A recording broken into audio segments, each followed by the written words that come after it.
She's a menace, but affection softened the words. Did she interrogate you about being here? She was curious. I didn't tell her anything specific. Good. The less she knows about my world, the safer she is. He turned in his chair to face Lucia fully. She likes you. Lauren doesn't like people easily. The feeling is mutual. They stood in silence for a moment, something unspoken hanging in the air between them. Then Joseph appeared in the hallway behind Lucia, his expression grim. Boss, we need to talk. It's about the Sinaloa situation. Alexander's entire posture shifted, the warmth draining away. My office. Now. Lucia started to leave, gave them privacy, but Alexander's voice stopped her. Stay. This concerns you too. Joseph closed the door behind them, pulling out a tablet that he set on Alexander's desk. We got intelligence from our contact in Newark. The cartel is changing tactics. They're not going after Lucia directly anymore. What do you mean? Alexander's voice was dangerously quiet. They're planning to hit your operations instead. 3 simultaneous attacks on distribution points in Jersey, Queens, and the Bronx. Maximum damage to force your hand. Force my hand how? Joseph's gaze flicked to Lucia, then back to Alexander. They're going to demand you hand her over in exchange for backing off. They want to make it too expensive for you to protect her. Make you choose between one witness and your entire empire. Lucia's stomach dropped. When? We don't have an exact timeline. Could be days, could be a week. But it's coming. Alexander stood abruptly, pacing to the window. Double security on all locations. Move the high-value inventory to secondary sites. I want surveillance on every approach route to our facilities. Boss, even with all that, if they hit 3 places at once, we're going to take losses. Significant losses. Joseph's tone was careful. The question is whether the losses are worth it. Are you suggesting I give them what they want? I'm suggesting we consider all options. No. The single word cut through the room like a blade. Absolutely not. I don't negotiate with cartels, and I don't sacrifice people under my protection. We prepare for the attacks, we defend what's ours, and we make them regret ever targeting my operations. This could turn into a war, Joseph warned. Full scale, messy, with bodies in the street kind of war. Then that's what it becomes. Alexander's voice was ice. Set up a meeting with the families in Boston and Philadelphia. If Sinaloa wants to play this game, they'll find out what happens when they go against the entire eastern seaboard. Lucia stood frozen as Joseph nodded and left the room. Alexander remained at the window, his back to her, shoulders rigid with barely contained fury. You're going to start a war, she said quietly. Because of me. No. They started this war when they tried to ambush me, and then decided to hunt someone who saved my life. He turned, and the raw intensity in his eyes made her breath catch. This isn't your fault, Lucia. Don't take responsibility for their choices. But if I wasn't here, if you just gave them what they wanted, you could avoid all of this. Alexander crossed the room in 3 strides, stopping close enough that she had to tilt her head back to meet his gaze. Is that what you think? That your life is worth less than some money and territory? I think a lot of people could die because I overheard a conversation, and hundreds more would have died if you'd stayed silent. His hands came up to frame her face, thumbs brushing her cheekbones. You saved my life, Lucia. You gave me information that prevented a catastrophic attack. I'm not going to repay that by throwing you to the wolves. Why? The question came out as barely more than a whisper. Why does it matter so much to you? Alexander's expression shifted. Something vulnerable breaking through the controlled exterior. Because you're not just an obligation or a witness to protect. You haven't been for weeks now. Then what am I? Someone who made me remember that not everyone in my world is calculating angles and playing power games. Someone who speaks her mind and makes terrible coffee and gets genuinely excited about olive oil contracts. His voice dropped lower. Someone who brought something real into a life that hasn't felt real in longer than I can remember. Lucia's heart hammered against her ribs. Alexander, I know this is complicated. I know the timing is terrible, and the situation is impossible. But I need you to understand that I'm not doing this out of obligation or pride or business strategy. His forehead touched hers, his breath warm against her skin. I'm doing this because the thought of them hurting you makes me willing to burn everything down. She closed the final distance between them, her lips finding his in a kiss that felt like inevitability and choice combined. He responded immediately, one hand sliding into her hair while the other wrapped around her waist, pulling her closer. It wasn't the explosive, passionate collision from movies. It was deeper than that. Quieter. A recognition of something that had been building between them for weeks, finally finding expression. When they finally broke apart, both breathing harder, Lucia rested her forehead against his chest. "This is a terrible idea," she murmured. "Probably the worst I've ever had." Alexander's arms tightened around her. "But I'm done pretending it's not happening." They stood like that for a long moment, wrapped in each other while outside the window, darkness settled over Greenwich, and somewhere in the city, a cartel planned their next move. The storm was coming, but for now, in this quiet office with autumn wind rattling the windows, Lucia let herself believe that maybe, just maybe, they'd find a way through it together. 2 weeks after that kiss in Alexander's office, Lucia woke to winter sunlight streaming through the bedroom windows in Greenwich. The relationship between them had shifted into something both easier and more complicated. Stolen moments in the morning over coffee, his hand finding hers during walks through the frost-covered garden, conversations that stretched late into the night about everything and nothing. But the danger hadn't disappeared. If anything, it had grown more urgent. By early December, the city had sharpened at the edges. Darker mornings, colder wind, longer shadows that seemed to follow her into every room. Lucia found Alexander in his office on a gray December morning, phone pressed to his ear, his expression carved from stone. She paused in the doorway, recognizing the tone he used when dealing with serious business. "I don't care what it costs you," he was saying. "The cartel is moving against my operations, which means they're moving against the stability of the entire Eastern Corridor. You want chaos spilling into your territory when they think they can take whatever they want?" A pause. Then, "Good. I'll have Joseph send the details. We coordinate everything through secure channels from now on." He ended the call and pinched the bridge of his nose, exhaustion clear in the lines around his eyes. "Boston?" Lucia asked quietly. "Philadelphia, actually. That's the 3rd call this morning." Alexander set the phone down. "I've been working on this for 10 days now, trying to get the other families on board with a coordinated response. It's like herding cats, except the cats all have their own armies and trust issues." Lucia crossed the room to stand beside his desk. "Are they agreeing?" "Finally, yes. Boston came around last week. Philadelphia just confirmed this morning. We'll have support if the cartel makes their move." He reached for her hand, pulling her closer. "But it's a delicate alliance. Everyone wants assurances, guarantees, favors in return. Politics even in warfare. What kind of favors? Territory adjustments, percentage points on certain operations, protection agreements for their people if things go sideways." Alexander's thumb traced circles on the back of her hand. "Nothing I'm not willing to give if it means we have the strength to push Sinaloa back permanently." Lucia had been spending her days doing more than just translating contracts. Alexander had given her access to communications his people intercepted, messages in Spanish and occasionally Italian that needed decoding. She'd discovered she had a talent for pattern recognition, connecting dots between seemingly unrelated conversations to build bigger pictures. That afternoon, while Alexander was on yet another negotiation call with Boston, Lucia sat at her desk reviewing the latest batch of intercepted messages. Most were mundane, logistics about shipments and payments, the everyday business of criminal operations. But one conversation made her pause. 2 men discussing a meeting. One voice she didn't recognize, speaking Spanish with a distinctly Mexican accent. The other had the harder edge of Colombian Spanish, subtle differences in pronunciation that her ear caught immediately. She played the audio 3 times, transcribing carefully, then cross-referenced with earlier intercepts. A pattern emerged.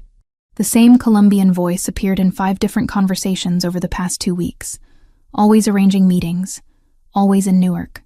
Lucia pulled up the maps Joseph had shared, marking locations mentioned in the conversations. They clustered around an industrial area near the port, several warehouses that the intelligence reports identified as cartel fronts. "Alexander." She turned in her chair as he entered the office. "I found something." He crossed to her desk immediately, leaning over her shoulder to study the screen. What am I looking at? Intercepted communications over the past 14 days. This voice here, she played a clip, appears consistently.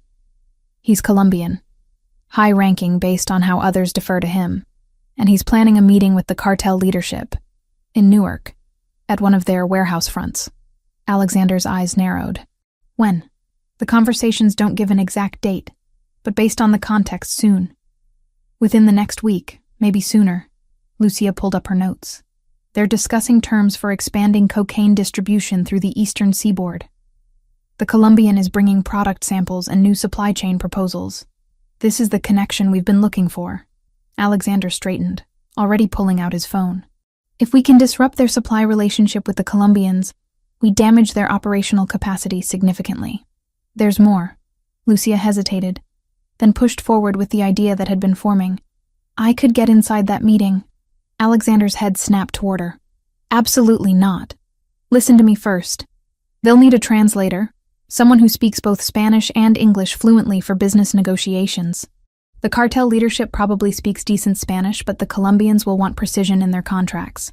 I could pose as a freelance translator, get hired through an intermediary. No. The word was flat, final. You're not walking into a room full of cartel members. That's not even a consideration. But think about it practically. We need evidence that connects their leadership directly to the drug trafficking.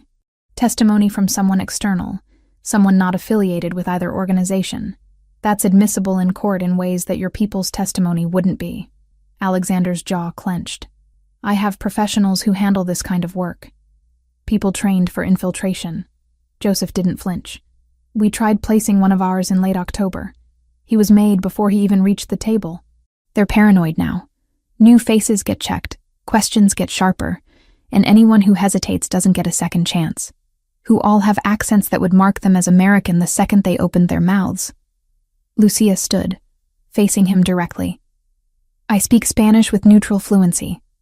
I can claim my family is from Argentina if anyone asks. Explain away any inconsistencies. And I understand both the language and the business context well enough to be convincing. The answer is no, Lucia. I'm not risking your life for intelligence. We can get other ways. What other ways? She pressed. You said yourself that the cartel has been careful, keeping their leadership insulated. This is an opportunity to get someone inside their operation who they won't suspect. They'll suspect everyone. These aren't amateurs. Which is exactly why they won't suspect a freelance translator hired through a legitimate channel. Lucia had spent the past hour thinking this through, anticipating his objections. But there's another reason this has to be someone external to your organization. Alexander crossed his arms, his expression dark. I'm listening. You said the cartel has been one step ahead of you multiple times. They knew about the warehouse at the port before you moved operations there. They knew your distribution schedule well enough to plan simultaneous attacks. She met his gaze steadily. Someone inside your organization is feeding them information. The silence that followed was heavy. Alexander's eyes went cold, the kind of cold that suggested violence simmering just beneath the surface. You're certain about this assessment? Not certain, but it's the only explanation that makes sense. Which means any operation you run internally is compromised before it starts. But someone from outside, someone they don't know about, someone they have no reason to connect to you, that could work. Alexander turned away, pacing to the window. She could see him working through the logic, fighting against it, even as he recognized the truth in her words. Even if what you're saying is accurate, he said without turning around, the risk is enormous. If they discover who you really are, if anything goes wrong, I can't protect you in there. I know. You could die, Lucia. Painfully. These people don't show mercy to infiltrators. I understand the stakes. She moved closer to him. But staying hidden forever isn't living. The cartel isn't going to stop hunting me just because time passes. They'll wait months, years if necessary, for an opening. The only way I get my life back is if their leadership is taken down completely. Alexander finally turned to face her. There has to be another way. If there is, we haven't found it. Lucia reached for his hand. You've been protecting me for weeks now, keeping me safe, giving me a place to hide. I'm grateful for that, truly. But I need to be part of the solution. not just the problem everyone's trying to manage. He studied her face for a long moment, conflict clear in his expression. You're not a problem. Then let me help end this. On my terms. Lucia, please. She squeezed his hand. I can do this. I know I can. But I need you to trust me. Alexander closed his eyes, and she could see the war playing out behind his controlled exterior. Protection versus pragmatism. Emotion versus strategy. Finally, he opened his eyes. I need to verify something first. If what you're saying about needing external testimony is true, if the FBI actually needs this kind of evidence, then we consider it. But I'm not making this decision without confirming every aspect. Who will you ask? I have a contact. Someone who owes me favors and won't ask too many questions. He pulled out his phone. But if I do this, if I even consider letting you walk into that meeting, we do it my way. Complete security protocols, extraction team on standby, audio surveillance, and the first sign of trouble, we abort. Non-negotiable. Agreed. The call took 20 minutes. Alexander spoke in careful code, discussing hypothetical situations and legal requirements. When he hung up, his expression was grim. The FBI has been investigating Sinaloa's eastern operations for 18 months. They have circumstantial evidence, but nothing solid enough for prosecution that would stick. They need direct testimony linking leadership to trafficking operations, preferably with documentation or recordings to support it. He set the phone down heavily. Your assessment was correct. An external witness with no criminal connections would be invaluable to their case. He exhaled slowly, as if weighing every word. They won't touch it without clean procedure, he added. Statements, recordings, chain of custody, everything has to be airtight, or it dies on a prosecutor's desk. Joseph says they can put you under limited use protections for what you say in character, but only if you stay inside the plan. Lucia felt relief and terror in equal measure. So we do this. We plan it carefully, meticulously. And if at any point I think the risk outweighs the potential gain, we stop. Alexander's gaze was intense. I mean it, Lucia. Your safety comes before any intelligence gathering or FBI cases. I understand. The next 5 days passed in intensive preparation. Joseph brought in members of Alexander's security team who had experience with undercover operations. They drilled Lucia on her cover story until she could recite it in her sleep. Anna Russo, freelance translator based in Hoboken, recently relocated from Buenos Aires. References available from 3 different translation agencies that Joseph's people had created overnight. They practiced her responses to common questions, taught her how to identify exits in unfamiliar spaces, gave her hand signals for communicating with the surveillance team that would be monitoring from outside the warehouse. She learned basic self-defense moves, enough to buy herself a few seconds if things went wrong. Your goal isn't to fight your way out, the security instructor told her on the 3rd day. Your goal is to stay alive long enough for extraction. Make noise, create chaos. Give us the opening we need to get to you. Lucia practiced the emergency signal until her fingers cramped. A specific pattern of taps on any hard surface that would trigger immediate response from the team. Alexander watched most of the training sessions from the periphery, his presence a constant reminder of what was at stake. At night, back in Greenwich, they didn't talk about the operation. Instead, they existed in a strange suspended state, cooking dinner together, watching movies on the couch, maintaining normalcy that both knew was temporary. On the 5th night, the evening before the operation, Lucia couldn't sleep.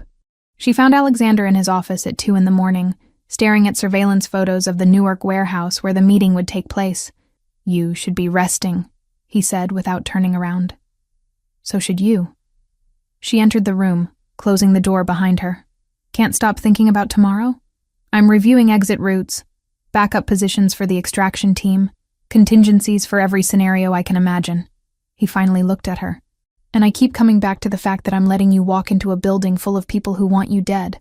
You're not letting me do anything. This is my choice. Doesn't make it easier. He stood, crossing to where she waited. If anything happens to you tomorrow because I agreed to this plan, I won't forgive myself. Lucia reached up to cup his face, feeling the tension in his jaw. Then make sure your team is as good as you say they are.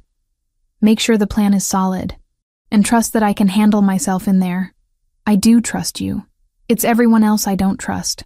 She pulled him down into a kiss, pouring everything she couldn't articulate into the contact. Fear, determination, affection that had grown deeper than she'd intended to allow. When they broke apart, his forehead rested against hers. "Come back to me tomorrow," he whispered. "Whatever happens in that warehouse, you come back." "I will." She meant it with everything she had. "I promise." They stood wrapped in each other as the clock ticked toward morning, toward the moment when Lucia would step into the role of Anna Russo and walk into the most dangerous situation of her life. Outside, winter wind rattled the windows. Inside, two people held onto each other against the uncertainty of what dawn would bring. The warehouse in Newark looked abandoned from the outside, exactly the kind of unremarkable industrial building that people drove past without a second glance. Rusted metal siding, cracked pavement in the parking area, a faded sign for a plumbing supply company that had probably gone out of business years ago. Lucia sat in the passenger seat of an unmarked sedan 3 blocks away, dressed in gray slacks and a coral blouse that projected professionalism without drawing attention. Her hair was pulled into a low bun, minimal makeup, small gold hoop earrings. She looked like exactly what she was supposed to be, a freelance translator hired for a single afternoon's work. "Audio check." Joseph's voice came through the nearly invisible earpiece tucked into her left ear. "Can you hear me clearly?" "Yes," Lucia said quietly, adjusting the thin silver necklace that concealed a microphone capable of picking up conversations from 15 feet away. "Good. The pen drive is in your portfolio. Inside pocket on the right. Don't reach for it until you're certain no one is watching. The files are set to auto-install the moment it connects to any device.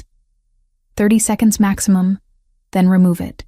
Lucia's hands were steady as she checked her reflection in the visor mirror, but her pulse hammered against her throat. 5 days of training hadn't erased the fundamental truth. She was about to walk into a room full of men who would kill her without hesitation if they discovered who she really was. "Extract team is positioned at 3 points around the building," Joseph continued. "Alexander is monitoring everything from the command vehicle 2 blocks north. The moment you signal distress, we're coming in. Understood?" "Understood. The intermediary who hired you will meet you at the entrance. His name is Marco Vega, low-level cartel associate who handles administrative tasks. He doesn't know anything about you beyond what's in your fake portfolio. Keep your answers short, professional, boring." Lucia closed the visor, taking one steadying breath. She thought about Alexander, about the expression on his face when she'd left Greenwich that morning. He'd kissed her at the door, his hands framing her face, and whispered, "Be smart. Be careful. Come back to me." She intended to do exactly that. "I'm ready," she told Joseph. The sedan pulled up to the warehouse entrance at exactly 2 o'clock. A man in his 30s waited outside, smoking a cigarette, wearing jeans and a leather jacket. Marco Vega. He flicked the cigarette away as Lucia approached, his eyes sweeping over her with casual assessment. "Anna Russo?" he asked in Spanish. "Yes." "You're Marco?" Lucia kept her tone neutral, professional. "Right. Come on. They're waiting inside." He held the door open, revealing a dim corridor that smelled of concrete and old machinery. "You speak Colombian Spanish, yeah? Not Mexican?" "I'm fluent in both dialects. My references should have specified that." Lucia followed him down the corridor, portfolio held against her chest. The building looked abandoned from outside, but inside revealed recent activity. New locks on doors, security cameras in corners, the faint hum of a generator providing power. Whatever. Just make sure the translation is accurate. These guys are paranoid about misunderstandings. Marco led her through a second door, into what had once been a loading area, now converted into a makeshift conference space. A table sat in the center, surrounded by folding chairs. Harsh fluorescent lights hung from chains, casting everything in stark white illumination. 4 men already occupied the room. 3 stood together near the far wall, clearly the Colombian delegation based on their posture and the way they watched everything with alert calculation.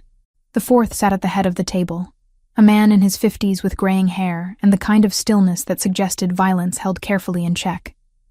The cartel leader. Lucia recognized him from the surveillance photos Alexander's people had compiled. "This is the translator," Marco announced.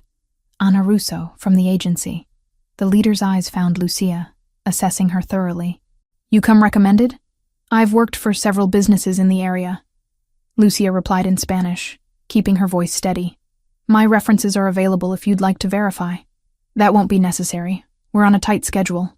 He gestured to a chair positioned between the two groups. "Sit there. You translate everything exactly as it said. Nothing added, nothing omitted. We clear?" "Completely clear."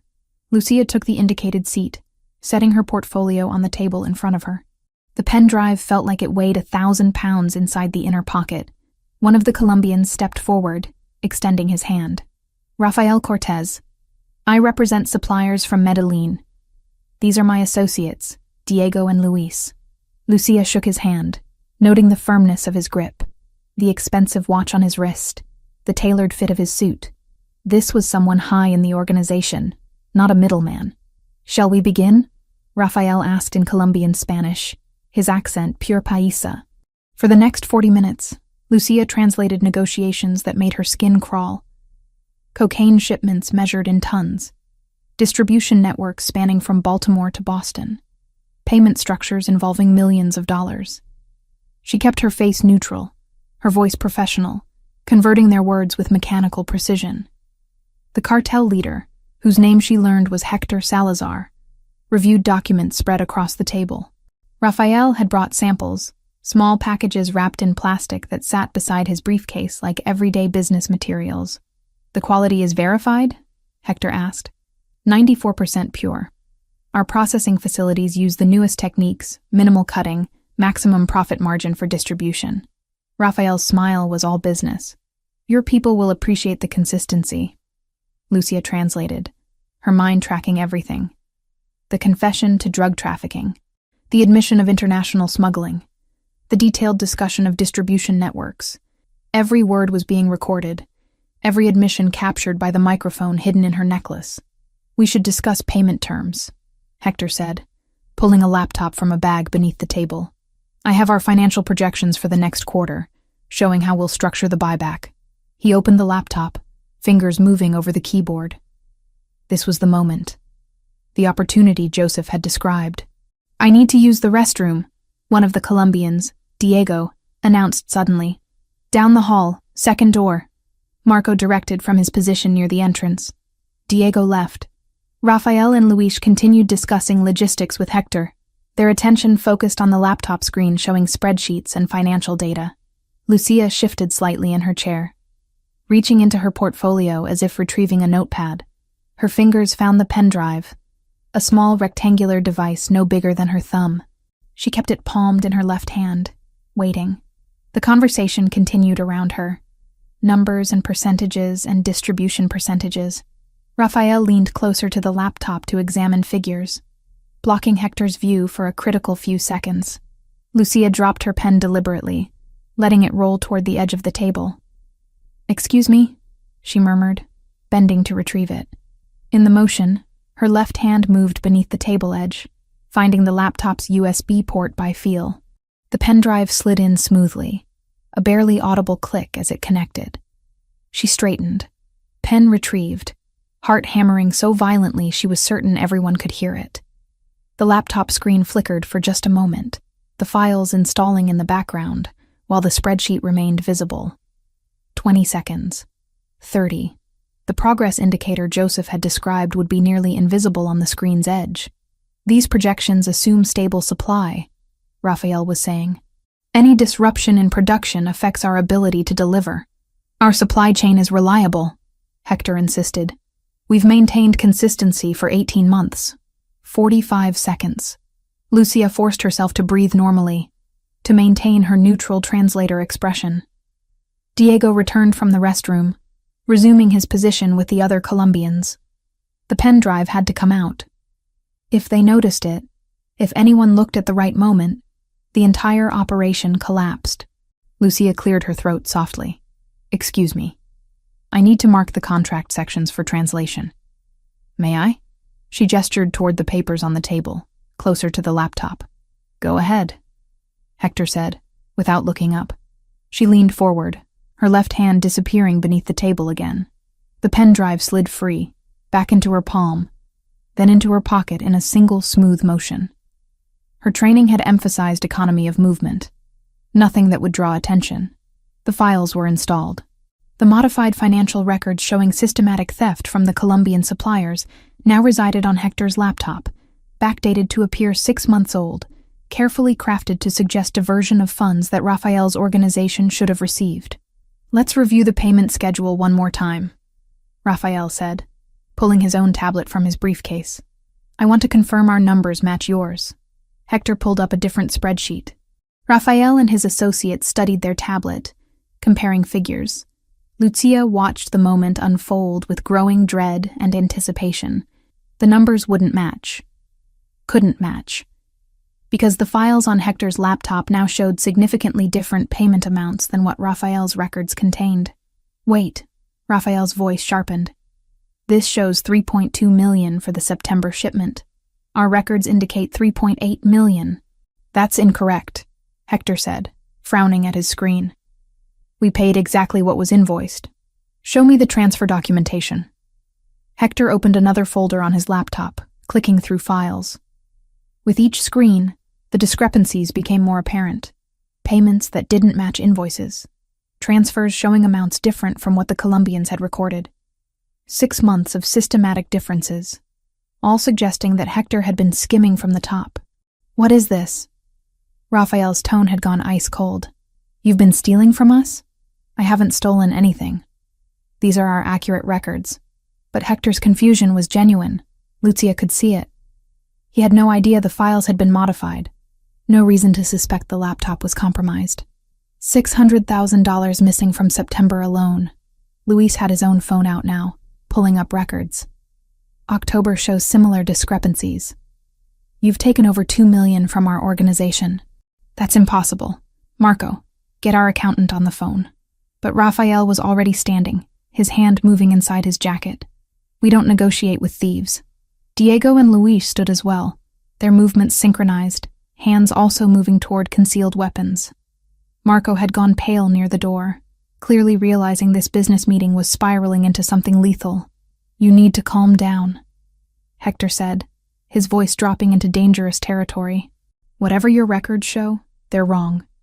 We can verify everything through our banks. Your doctored records mean nothing." Raphael's hand emerged holding a gun, the metal gleaming under the fluorescent lights. "You thought we wouldn't notice? That we'd just keep supplying while you robbed us?" Hector's chair scraped backward. His own weapon appeared from somewhere beneath the table, pointing directly at Raphael. "Put the gun down, now. Not until you explain where our money went."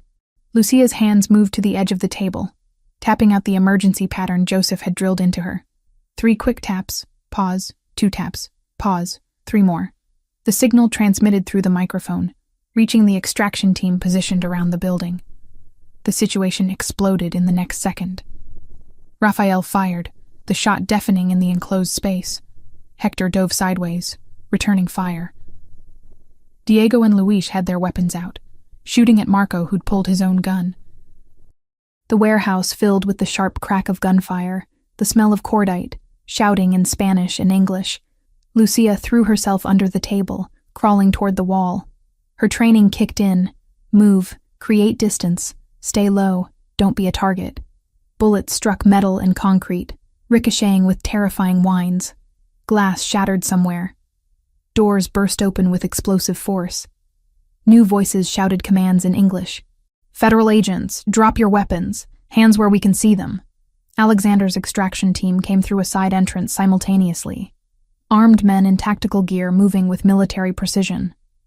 The combination of FBI agents and Alexander's people filled the warehouse, surrounding the combatants from multiple angles. Hector tried to run, making it 3 steps before Joseph tackled him, driving him face first into the concrete floor. Raphael and his associates were on their knees within seconds, FBI agents securing their hands with zip ties while reading them their rights. Lucia stayed under the table, arms wrapped around her head, until she heard Joseph's voice. "Clear. Get her out."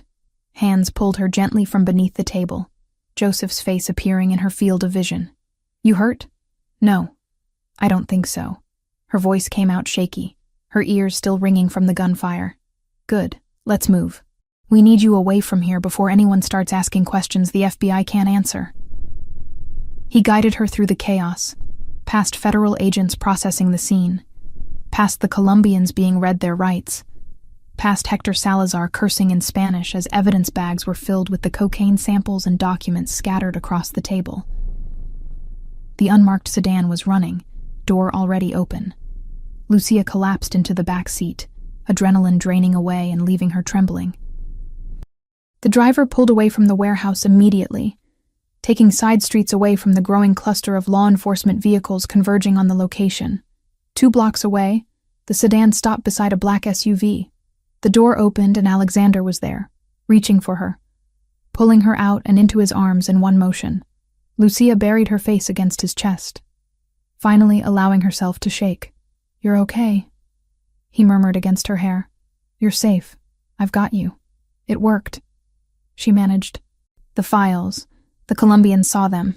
Everything worked." "I know. We heard everything." He pulled back just enough to check her face, her arms, verifying she was truly unharmed. "You did exactly what you were supposed to do. The FBI has everything they need. You coordinated with them? 3 days ago. I provided copies of all our intelligence, the intercepted communications, financial documents connecting Hector to the trafficking operations. They've been investigating Sinaloa for months, but couldn't make arrests stick without concrete evidence and testimony from witnesses not connected to either organization." His hands framed her face. "You gave them exactly that. The recordings from today, combined with the physical evidence at the scene, the weapons charges, the cocaine possession. They have ironclad cases against everyone in that warehouse." Lucia leaned into his touch, exhausted and relieved in equal measure. "What happens now?" "Now we let the FBI do their job. Hector faces federal trafficking charges. The Colombians are charged with conspiracy and weapons violations. With their leadership arrested and their supply relationship destroyed, the cartel's eastern operations collapse. No money, no product, no organization to come after you. Are you sure? Joseph's people have been monitoring their communications all day. The moment news of the arrests hit, the cartel started pulling resources back west. They're cutting losses, not mounting rescue operations." Alexander's thumb brushed her cheekbone. "You're safe, Lucia. Really, truly safe. The threat is over." She kissed him, not caring that Joseph and the security team were watching from discreet distances. When they broke apart, she pressed her forehead against his. "Take me home." "Greenwich? Wherever you are?" She managed a shaky smile. "That's home now." In the following weeks, news broke in pieces. Federal indictments against Hector Salazar and 8 other high-ranking cartel members in New York and New Jersey. Seizure of $3 million in assets and 500 kilograms of cocaine. The complete dismantling of Sinaloa's East Coast distribution network.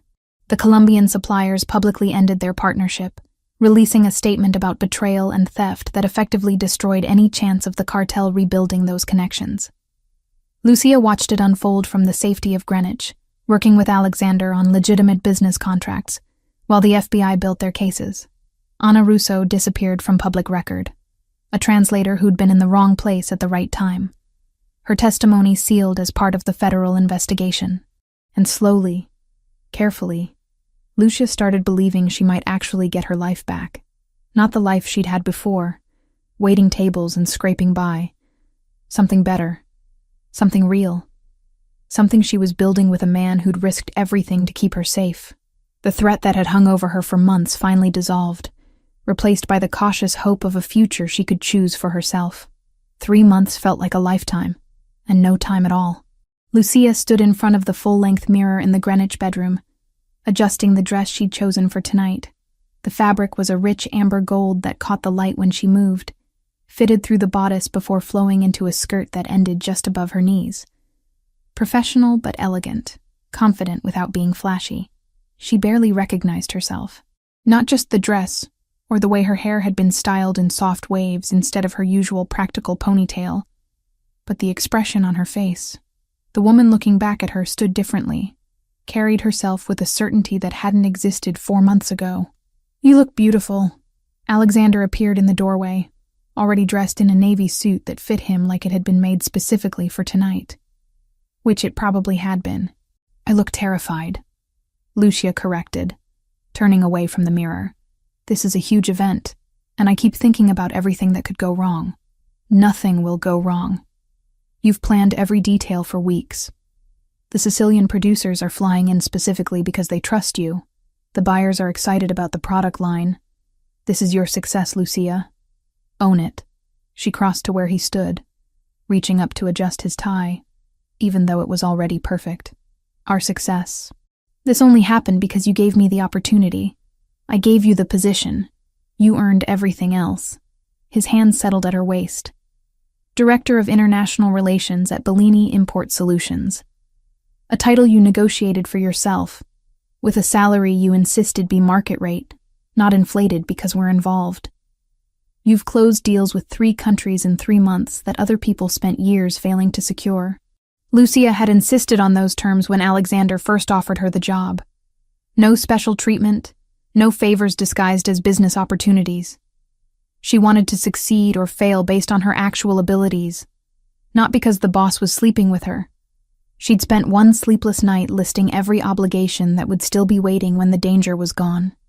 Rent, utilities, the debts she'd been juggling since college, then walked into his office determined not to trade fear for dependence. Market salary, my own office, complete autonomy over my division, she recited. You agreed to everything. Because you were right to demand it. I respect you too much to patronize you with charity disguised as employment. Alexander kissed her forehead. Besides, you've already proven the investment was worth it. The profit margins on the deals you've negotiated are significantly higher than what we had before. The job had turned out to be everything Lucia had hoped for, and more. She spent her days working with suppliers across Italy, Spain, and Argentina, negotiating import contracts for olive oils, wines, specialty foods. Everything was completely legitimate, the legal side of Alexander's business operations that had nothing to do with the darker aspects of his world. She'd traveled twice to Italy in the past 2 months, meeting with producers, touring facilities, building relationships that went beyond simple business transactions. Her fluency in Italian and understanding of cultural nuances made her invaluable in ways that pure business acumen couldn't replicate. The relationship with Alexander had evolved naturally alongside her professional growth. He spent half his time in Greenwich now, working remotely when possible, making the drive to the city only when absolutely necessary. They'd fallen into rhythms that felt domestic in the best way, cooking together, morning runs through the neighborhood, evenings spent reading in comfortable silence. Lauren visited monthly, always with some excuse about needing to escape Boston, but really just wanting to check on her brother. She and Lucia had become genuine friends, texting throughout the week, planning trips to museums and theater shows when Lauren came to town. We should go, Alexander said, glancing at his watch. The car is ready. Before leaving, Lucia made one stop. The cemetery in Queens was quiet on a Thursday evening, most visitors already gone for the day. She found Carmela's headstone easily, a simple gray granite marker engraved with her grandmother's name and dates. Alexander waited near the car, giving her privacy. Lucia knelt beside the grave, running her fingers over the carved letters. "Hi, Nonna," she said quietly. "Grandma," the word that still made her throat tighten. "I know it's been a while since I visited. Things have been complicated." She smiled despite the tears threatening. "You'd be so proud. I'm using everything you taught me, the languages, the cooking, the courage to speak up when it matters. I have a real job now, one where I actually use my brain instead of just my ability to carry plates." She thought about the night at Vittorio, the moment she'd decided to warn Alexander.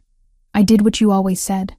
I didn't turn away from someone in danger, even though it was terrifying, and somehow that led to all of this, a life I never imagined I could have." Lucia placed the small bouquet of flowers she'd brought against the headstone. "I met someone. Alexander. He's complicated and dangerous and probably not who you would have chosen for me. But he's good to me, Nonna. He sees me as an equal. Pushes me to be better. Doesn't try to control me even when he's worried. I think you would have liked that about him." The evening breeze rustled through the trees. Lucia stood, brushing grass from her knees.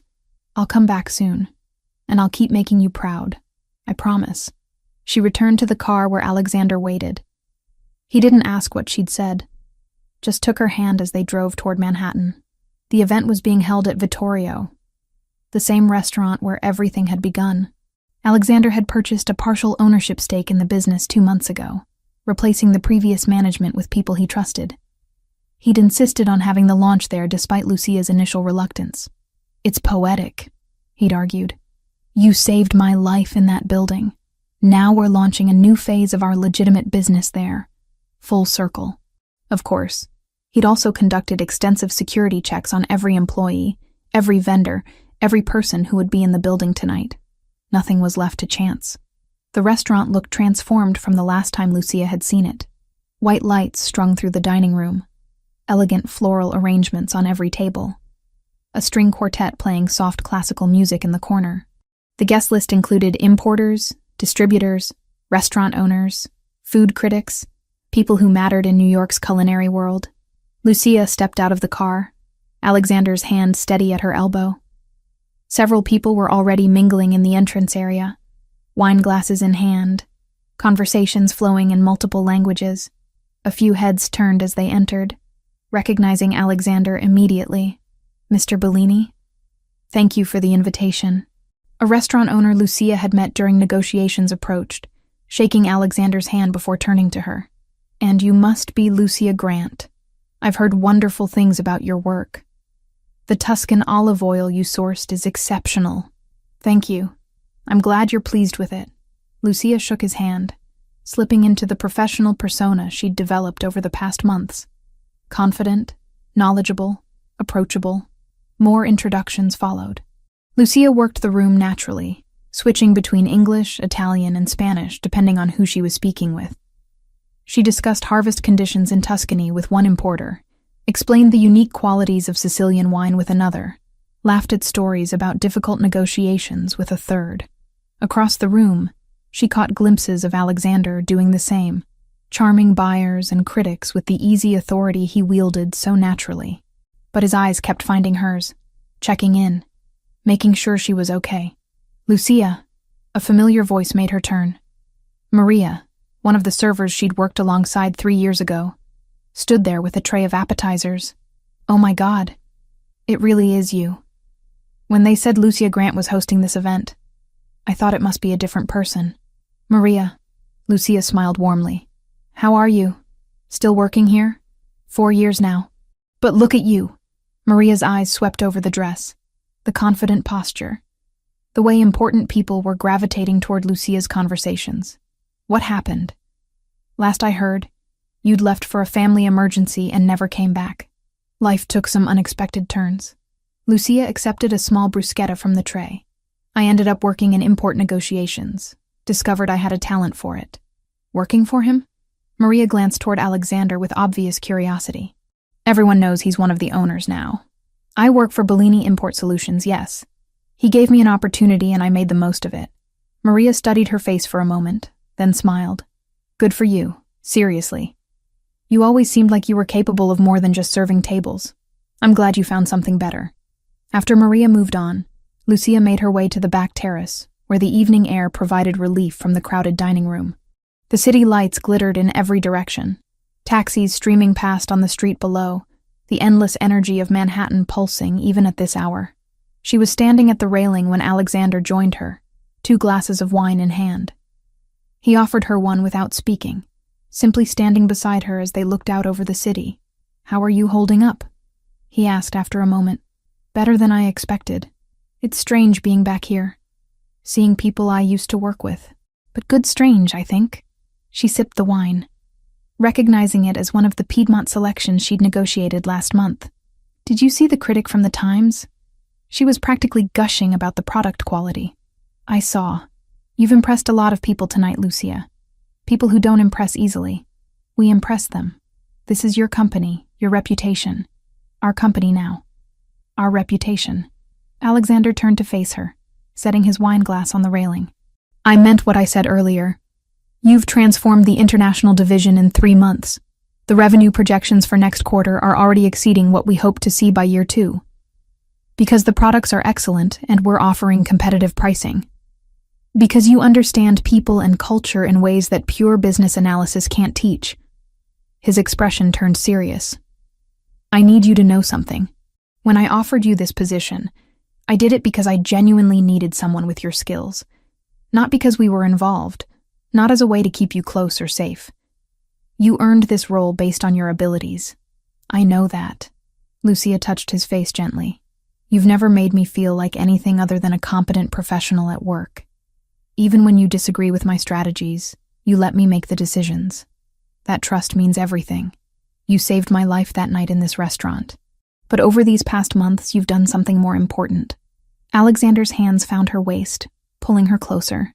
You reminded me that building something real, something legitimate, can be more satisfying than all the power and territory I've fought to control for years.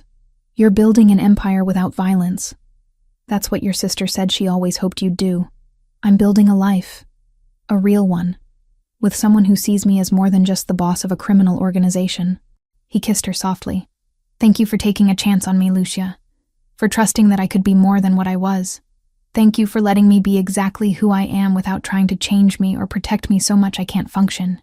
She rested her forehead against his. We're good together. Not perfect, but good. Better than good. Alexander pulled back slightly. I know it's only been a few months since all the chaos settled. I know we're still figuring out what this relationship looks like long term. But I want you to know that I'm in this, Lucia. Completely. Whatever the future holds, I want to build it with you. No dramatic proposals, she teased. No rings presented on terraces overlooking the city? Not yet. When that happens, and it will, I want it to be because we both know exactly what we're choosing. Not because of adrenaline or gratitude or proximity during crisis. His smile turned genuine. Besides, you'd probably negotiate the terms of any engagement anyway. Lucia laughed, the sound genuine and free. Probably. I'd want clear understanding about expectations, division of responsibilities, long-term goals. See? This is why we work. You approach commitment like a business contract, and I find that incredibly attractive. They stood wrapped in each other for a few more moments, before the sounds of the party drew them back inside. The evening continued successfully. Deals were discussed, contacts were exchanged, critics praised the quality of every product they sampled. Near midnight, as the final guests were leaving, Lucia found herself back in the main dining room that had once been her workplace. The tables where she'd served countless meals now hosted empty wine glasses and dessert plates from her own event. The kitchen where she'd grabbed rushed orders now produced food sourced through contracts she'd negotiated. Quite the transformation, Joseph commented, appearing beside her with his usual quiet efficiency. From server to executive in 4 months. Not many people could pull that off. I had good support and motivation. Lucia glanced at him. Thank you, by the way, for everything during the operation. I know you thought it was too risky. It was too risky. But you handled yourself well. Joseph's expression remained neutral, but his tone carried approval. The boss is different since you came into his life. More focused on the legitimate operations, less interested in the territorial disputes that used to consume most of his energy. That's good for everyone. After Joseph moved away to coordinate the security team's departure, Alexander found Lucia again. The restaurant was nearly empty now, staff cleaning tables, the quartet packing their instruments. Ready to go home? He asked. Home. Not his house or her apartment or any specific location, just the concept of wherever they were together. Yes, Lucia said. Let's go home. They walked out of Vittorio together, equal partners leaving behind the place where their story had begun in crisis and fear. The car waited at the curb, but before they got in, Alexander pulled Lucia into one more kiss under the Manhattan streetlights. To new beginnings, he murmured against her lips. To building something real, she replied. The car pulled away from the restaurant, carrying them back toward Greenwich, toward the life they were constructing together. A legitimate empire built on actual business rather than intimidation. A partnership based on respect and trust rather than obligation or debt. Lucia looked out the window as Manhattan's lights blurred past, thinking about the journey from frightened waitress to confident executive, from woman hiding in safe houses to someone building her own future on her own terms. 4 months ago, she'd made a choice to speak up despite the danger. That choice had cost her the small, safe life she'd been living, but it had given her something infinitely better, the chance to become who she was always meant to be. And sitting beside Alexander as they drove through the night toward home, Lucia knew with absolute certainty that she'd make the same choice again, every single time. The end.